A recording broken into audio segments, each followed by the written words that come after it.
Um vinho que tem preço alto é porque ele tem a capacidade de envelhecer melhorando. E vocês não sabem como é difícil envelhecer melhorando. Deus fez Mendonça para plantar uva para vinho, né? Foi isso mesmo. Podemos nos dedicar a um determinado vinho como se fosse um neném. Né? Não é como o cara que faz 10 milhões de litros de vinho. Resenha de Bar. Fala pessoal, bem-vindos a mais um Resenha de Bar, essa conversa descontraída aqui para você que é empreendedor de bares e restaurantes, você que é curioso, está querendo entrar e todo mundo que é interessado nesse ramo que é tão interessante, tão cativante para todos nós. Hoje eu estou com a presença especialíssima aqui, diretamente do Rio / Argentina, né, seu Euclides, Euclides Penedo Leão Borges, Isso. Que é o criador da marca Penedo Borges. Você que entende de vinho já sabe do que eu estou falando. Você que não entende, fica como eu, fica aí que a gente vai conversar bastante de vinho hoje, bastante bebida, né? O Sr. Cris não é só vinho, o Sr. Cris é especialista em vários tipos de bebida e a gente vai conversar sobre isso para engrandecer o seu negócio, o seu conhecimento e o seu restaurante. Vamos lá, Sr. Cris, bem-vindo primeiro, antes de mais nada. Prazer em revê-lo. Prazerzão, obrigado. Queria aproveitar e agradecer o Rodrigo, seu sobrinho, que viabilizou essa nossa encontro aqui. O senhor veio por conta da Expo Vinho, né? Também parabenizar a FEComércio, o Zé Olavo, todos os realizadores da Expo Vinho. Esse ano espetacular, como sempre, e conteúdos cada vez mais fascinantes. Estava tudo ótimo, né, senhor Cris? O que você achou da... Eu não vi só para a Expo Vinho, não. É que minha filha, que mora aqui em Vitória, está fazendo aniversário. Então eu aproveitei e juntei as duas coisas. Uma coisa boa, né? Conciliou uma coisa boa. Isso que bacana. Mas o senhor achou legal a feira esse ano? A feira eu achei excelente. Da minha parte, pelo menos, foi tão boa quanto o ano passado, porém com uma coisa a mais. A procura pelo nosso stand, o stand era da Asa Gourmet, que é quem faz a importação do meu vinho. Foi muito mais procurado e muito mais assediado do que das outras vezes, de forma que eu tive que trabalhar bem mais do que no ano passado lá, para fazer uma explicação, para dizer como é que eram meus vinhos, de onde eles tinham vindo, quais as uvas que a gente usa, essa coisa toda. De forma que eu achei excelente, pô. Não, bacana. Então, para começar, vamos até explicar, porque essa história é curiosa também, de como surgiu a Penedo Borges, né? Onde ela fica, como o senhor foi parar lá e todo esse sucesso da Penedo Borges. Que eu vou até falar antes aqui, um dia, eu já conheço o Rodrigo há muitos anos, que é o sobrinho dele, eu já conhecia a Penedo Borges antes dela chegar de fato aqui, né? Ele trazia, a gente comprava e tal. E um dia eu assisti aquele programa da GNT chamado Manhattan Connection. Aí eles falavam, quem não conhece o programa antigo nem existe mais, mas que eu acompanhava bem. E um dia eles falaram assim, olha, teve uma premiação, aí eu não me lembro, não sei se foi na França, e um vinho que é argentino, mas com um DNA muito brasileiro, Penedo Borges. Eu fiquei super feliz, muito orgulhoso desse fato. E aí, como foi que aconteceu isso tudo? O senhor iniciou lá, a ideia do vinho? Você tocou num ponto fundamental, inclusive, porque, veja bem, nós estamos completando agora 20 anos de existência da nossa vinícola lá na Argentina. Tudo começou quando eu cheguei lá em dezembro de 2004 para escolher um terreno. Tinha 3 opções. Lá em Mendonça. Lá em Mendonça, na Argentina. E a partir de um pedido de um sócio meu, né, que tinha muita vontade de ter propriedade na Argentina e por conta disso me convidou. E então eu voltei de Mendonça meados de dezembro de 2004, já com um terreno definido. Em fevereiro de 2005, compramos esse terreno. Um terreno de 70 hectares, perto dos Andes, e de forma retangular, né? Muito propício para desenvolvimento da uva vinífera. Primeiro porque o clima lá é ideal para isso, tem as 3 coisas que o clima precisa, que é chover muito pouco, quase não chove. Segundo, ter uma diferença de temperatura entre o dia e a noite acentuada, 38 graus à tarde, 18 graus à noite. A uva gosta desse estresse, né? E o terceiro é ter uma insolação muito firme, principalmente para a uva tinta, porque a uva tinta precisa de luz e calor para dar cor e polifenóis na casca, né?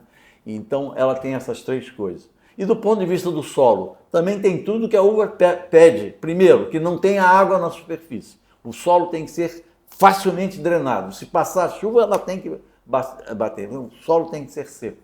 E o segundo, que tenha nutrientes do tipo areia, argila e calcário em condições mais ou menos distribuídas igualmente, mais ou menos assim, né? Quer dizer, com um solo que tenha areia, argila e calcário igualmente distribuídos mais ou menos.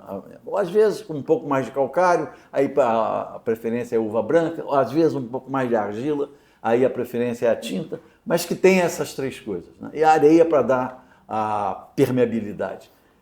Mendoza tem tudo isso, nasceu dessa forma, é uma vocação natural para isso. Daí a nossa preferência. Bom, o senhor falou, desculpe interromper, o senhor falou, a gente vindo para cá, uma conversa que eu achei a frase muito legal. Deus fez Mendonça para plantar uva para vinho, né? Foi isso mesmo. O deserto de Mendoza, porque lá é um deserto, né? Foi conquistado pelo homem, o deserto. O deserto de Mendoza tem todas as características de clima e de solo que a uva precisa para ser uma boa originadora de vinhos, né? Geradora de vinhos. Tem tudo isso, sem precisar de truques. Porque você com truques você consegue. E tem o degelo também dos Andes, né? Para quem não sabe, é uma cidade da Argentina que fica na beira dos Andes, da Cordilheira dos Andes, que separa a Argentina do Chile, né? E tem esse degelo, é importante também, eu ouvi dizer, ou não? Não, é indispensável. Aí, veja bem, a água que existe lá é exclusivamente do degelo dos Andes. Portanto, o degelo dos Andes é fundamental, é essencial, inclusive, né? Lá não tem outro tipo de água, chove pouquíssimo. Só para você ter uma ideia, aqui no Brasil, onde tem uma produção grande de vinho, é na Serra Gaúcha. Chove 1.800 milímetros por ano. Lá, chove 200 milímetros por ano, um sexto, um nono do que... Então Bacana. É muita diferença. Bacana.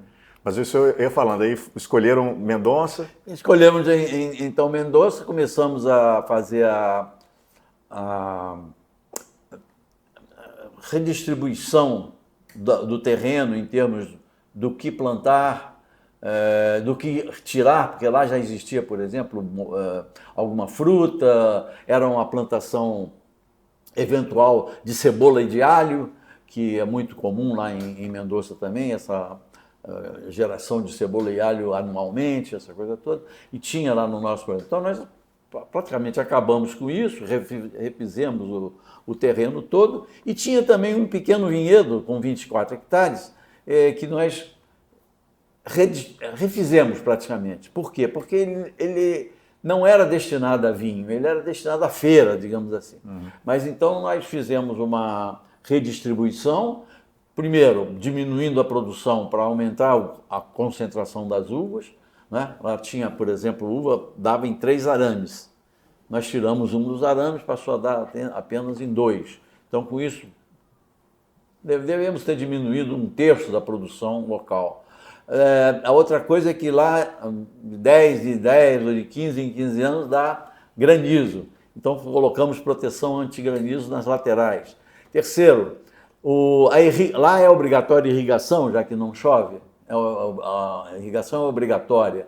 E então, existia já na propriedade uma irrigação por canaleta no chão. A chuva batia e deixava ali uma poça, digamos assim, naquelas canaletas, e aquilo ali é o que servia para o resto do ano, né, para poder molhar as plantas, digamos assim. Nós acabamos com isso, colocamos irrigação por gotejamento, quer dizer, mangueiras ao longo das fileiras de videira, com furos, que é ligada ou desligada de acordo com as necessidades, né? Então colocamos também essa irrigação por gotejamento. Proteção contra granizo, irrigação por gotejamento, diminuição da produção para aumentar a qualidade da uva. Com isso, coisa de 2 anos, nós tínhamos lá já uma um vinhedo padrão. Aí então duplicamos, plantamos um outro tanto. Ficamos então com 48 hectares de uva plantados lá. Em 2010, 6 anos depois, construímos a nossa vinícola.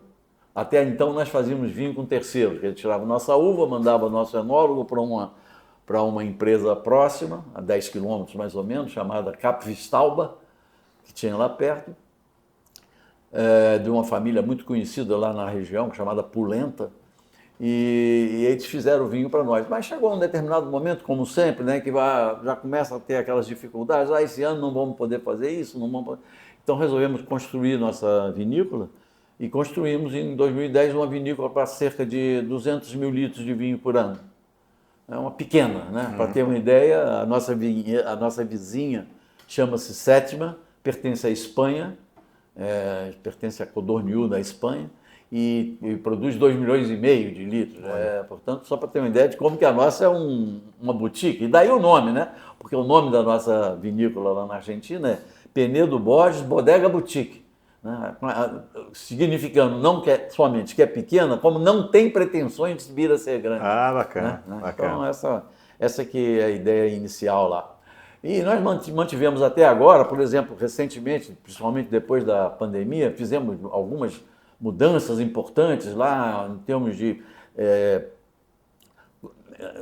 o estilo de vinho. Por quê? Porque o mercado está cada vez menos pedindo vinhos com muita madeira e com muito álcool. Então, estamos nos adaptando a essa novidade. Por quê? Porque a tradição do vinho argentino é madeira e álcool.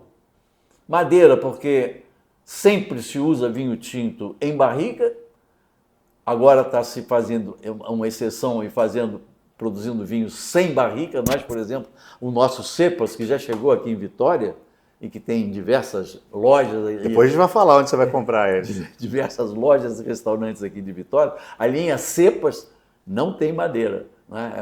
Só uva, como se fosse um suco de uva com álcool, né? Mas apenas que feito com um cuidado todo especial, é claro, com muita técnica, é claro. E essa modernização... Antes de falar isso, você deve estar se perguntando como que o seu cliente foi parar para fazer uma vinícola. Eu preciso apresentar aqui todo esse currículo, que o seu Euclides Penedo Leão Borges, ele é formado em engenharia, é professor da Associação Brasileira de Sommelier, lá do Rio de Janeiro, sócio fundador da Penedo Borges, já há 20 anos, já publicou 9 livros, dentre os quais 6 são sobre bebidas. Então não é só vinho, nós vamos falar de mais coisas aqui também, né? Mas todo esse know-how te deu essa ideia de ir lá para Mendoza e pegar essa terra feita por Deus para vinho e transformar esse vinho. Sim, você falou uma coisa fundamental para juntar os dois assuntos, que é o seguinte: é com base nesse currículo que o meu sócio me chamou para fazer parte do projeto lá na Argentina, né? Exatamente como que aconteceu. Durante a minha fase de engenheiro, eu era praticamente móveis e utensílios da Vale do Rio Doce. Trabalhei lá há quase 30 anos. E como eu fui de área técnica e financeira, andei muito pelo mundo, né? Girei muito o mundo. E nessas idas, tinha sempre um colega ou dois juntos que me pediu para escolher o vinho na hora do almoço ou na hora do jantar. Então, se acostumaram com isso, né? De forma que quando eu me afastei, já nos anos 90, o que eu ganhava de presente? Ou era um livro sobre vinho, ou era uma garrafa de vinho, ou era um saca-rolha. Eu tinha aqui em casa, na minha casa na rua Aleixo Neto, lá um acervo de vinho, de coisas sobre vinho e tudo. Quando eu, então, mudei para o Rio, que comecei a frequentar a Associação de Sommelier, o pessoal me perguntou se eu não gostaria de dar aula. Eu falei, bom, deixa eu me preparar para isso. Eu fiz os cursos básicos de harmonização, de degustação e de noções de enologia e comecei a dar aula. Portanto, faz parte desse meu currículo aí, anteriormente como engenheiro e depois como professor de enologia. As duas coisas se juntaram quando um amigo meu da Vale do Rio Doce, muito amante da Argentina e querendo comprar terreno lá, falou o seguinte: vamos comprar no terreno, porém não vamos fazer isso se não tiver alguém envolvido com o assunto uva e vinho, porque Mendoza lembra uva e vinho. E então se lembrou de mim, me convidou e foi dessa forma que há 20 anos atrás eu entrei no projeto de... Que bacana, um vinho argentino com DNA e alma capixaba e que foi premiado mundialmente. Queria que você falasse desses prêmios aí, desse que eu falei no início, que eu fiquei muito orgulhoso. Ah, sim. Como eu falei, nós começamos fazendo o nosso vinho com terceiros, né? Antes de construir a nossa bodega. Contratamos um enólogo argentino, chamado Ricardo Gonçalves. O Ricardo Gonçalves caprichou lá, eu ia lá com muito mais frequência do que eu vou hoje, né? E nós então, entabulando conversas do que deveríamos fazer para fazer um bom vinho Malbec com madeira ao estilo argentino e tudo, colocamos no mercado o nosso primeiro vinho tinto, que foi chamava-se Malbec Roble. Roble em espanhol significa carvalho, né? Quer dizer, um Malbec que passou pela barrica de carvalho. É um Malbec Roble. E esse Malbec foi colocado por um dos sócios atuais lá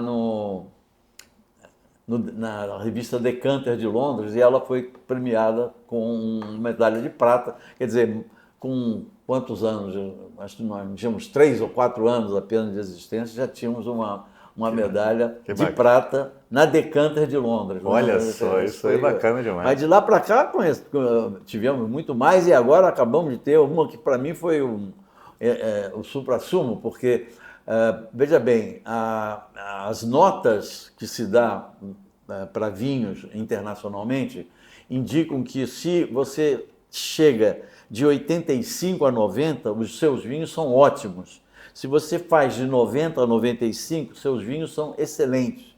E se você vai de 95 a 100, excepcionais. E nós, durante muito tempo, ficamos ali com a maior parte do nosso vinho no ótimo, passamos por excelente depois para alguns dos vinhos e recentemente chegamos ao nosso primeiro 95.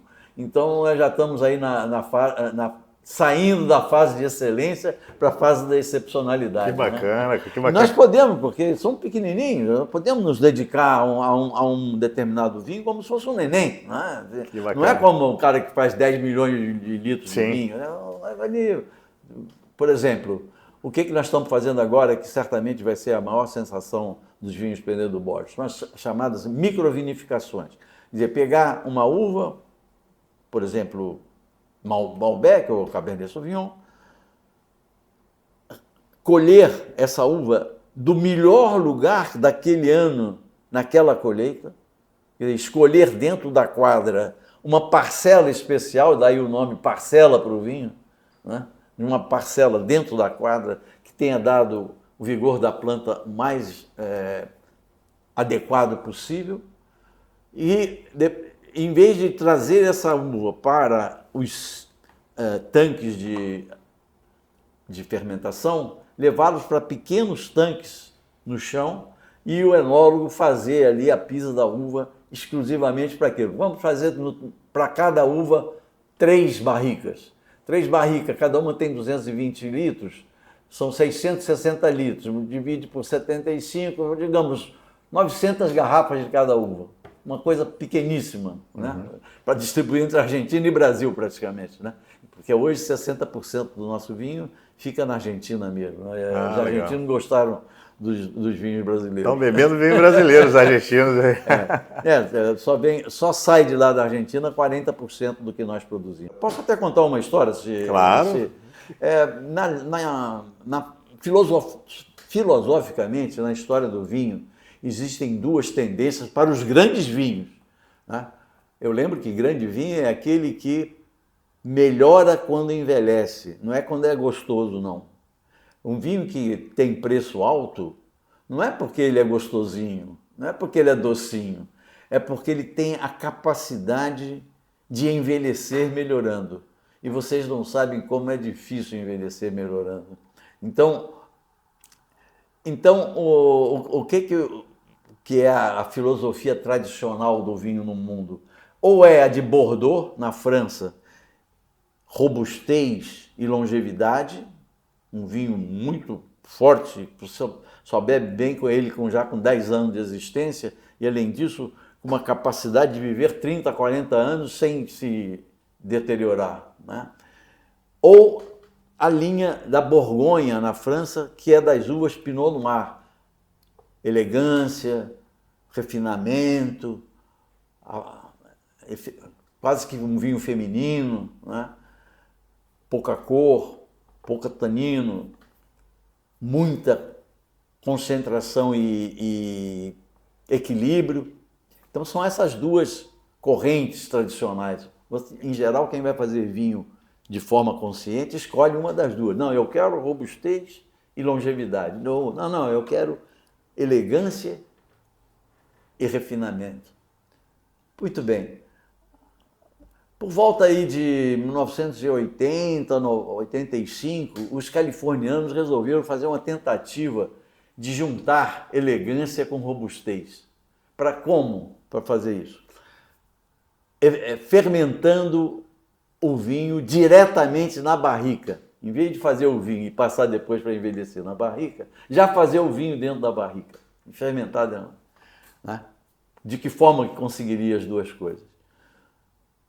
Bom, dentro da barrica você concentra muito mais, a uva pode ter uma mistura da casca com um sumo muito mais... A barrica, só para o pessoal entender o que é mais leigo, a barrica é aquela de madeira... É uma barrica de madeira, exatamente, é aquela de tradicional. Madeira, tradicional, e a outra é o... Antes disso, como que se fazia vinho? Como que se faz vinho tradicionalmente? Colocam num tanque para fermentar, quando acaba a fermentação, transfere para a barrica, para envelhecer na barrica. Tá, entendi. E os californianos aí, desculpa ter te interrompido, só para esclarecer, não, claro. Os californianos começaram a fazer o vinho na própria barrica. Direto na barrica, em vez de fazer no tanque. Entendi. Eles oak aging, eles chamam. Legal. Oak fermented, fermentado na barrica, né? Em vez de fazer o vinho primeiro e depois passar para a barrica, fazer ele direto. Qual a vantagem? Bom, você podia colher a uva numa fase um pouquinho anterior, com um pouco mais de acidez, elegância, acidez, e além disso, como você está com a barrica, você pode fazer uma concentração do vinho muito maior, ganhar muito mais coisa da casca com aquela quantidade menor. Então, aproximar a elegância da robustez, né? Por que não deu certo? Por que não foi um sucesso absurdo? Foi bom, até hoje eles fazem vinho assim, mas por que não foi aquela surpresa internacional? Porque a barriga era aberta e então entrava oxigênio, e o oxigênio é um inimigo. Então ganhava de um lado, mas perdia do outro. O que nós estamos fazendo agora, baseado no método francês? Fazendo tudo isso, mas com a barrica fechada, de forma que não entra oxigênio. O que se faz? Coloca a barrica em pé, tira a tampa, coloca as uvas lá dentro, mas as uvas colhidas de uma forma toda especial, né? Com todo cuidado, essa coisa toda. Junto com as uvas vai gelo seco para que a fermentação não comece antes da hora, não pode começar a fermentar antes da hora. Então, para isso, abaixa a temperatura colocando gelo seco. Tampa a barrica, para de entrar oxigênio, que era o pecado anterior, e aí então gira a barrica assim e deita ela no chão. Quando você faz vinho usualmente no tanque, faz uma operação chamada remontagem, pela qual a parte de baixo da cuba é bombeada para a parte de cima, de forma que o vinho passe pela casca da uva continuamente. É dessa forma que se faz vinho usualmente. E na barrica, como fazer isso? Então, essa é a novidade. Deita a barrica e gira a barrica dessa forma. E com isso você vai ter robustez. Por quê? Porque o suco vai tirar da casca muito nutriente, muito polifenol, vamos falar de forma mais técnica, né?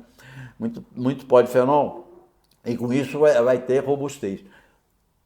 A elegância veio da colheita e a robustez da rotação, do giro da barriga.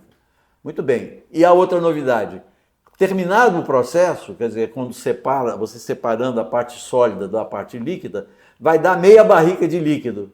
Daquela barriga inteira de luva, meia barriga é líquido. Então junta duas barricas para dar uma só e o vinho envelhece na própria barrica onde foi feito. Entendeu? O vinho vai... Qual o papel da barrica? A barrica tem a vantagem de trazer para o vinho um pouquinho de baunilha, porque ela tem vanilina, o carvalho tem vanilina, dá ao vinho um toque de baunilha, um pouco para adocicar um pouquinho o vinho, né? Isso que eu estou falando é dos grandes vinhos, né? Estou falando não é de qualquer coisa não, né? E além disso, como ela tem aduelas, ela é formada pela junção de aduelas de madeira, deixa passar um pouquinho de oxigênio. Não é, entendeu? Então as reações de oxigenação necessárias se realizam através daqueles poros. Com isso, você então deixa passar um tempo, mas nós deixamos passar de entre 8 meses e 1 ano o vinho ali na barrica e passamos para a garrafa. E deixamos na garrafa pelo menos 2 anos. O vinho só vai sair 5 anos depois que foi colhida a uva. Bacana. Você imagina que é caro isso, né? Pô, tem que ser, tem que ser. Mas imagina que vinho que sai. Então essa que é a nossa atual vitória, tem sido os vinhos microvinificações. Lembrando que esse programa aqui é um oferecimento da Lecard, cartão de benefício espetacular no seu restaurante. Se você não aceita ainda, busque a gente, busque o Cid Bares, busque a Lecard, certamente vai te levar muitos clientes que tem esse cartão para consumir no seu restaurante. Agradecer também Cid Bares Abrazel, realizador desse programa, e você que ainda não é associado, dono de restaurante, dono de bar, dono de sorveteria, dono de cafeteria, toda essa base aí, lanchonetes, deliveries, venha se associar com a gente, porque aqui nosso objetivo é estar sempre trazendo informação, trazendo benefício para melhorar o seu negócio. Beleza? Até uma próxima conversa. Um grande abraço, seu José Cris. Obrigado demais. Obrigado a você aí pelo convite. E sempre que precisar, estou à disposição. Que bacana, que bacana. Forte abraço. Okay. Valeu, gente. Resenha de Bar.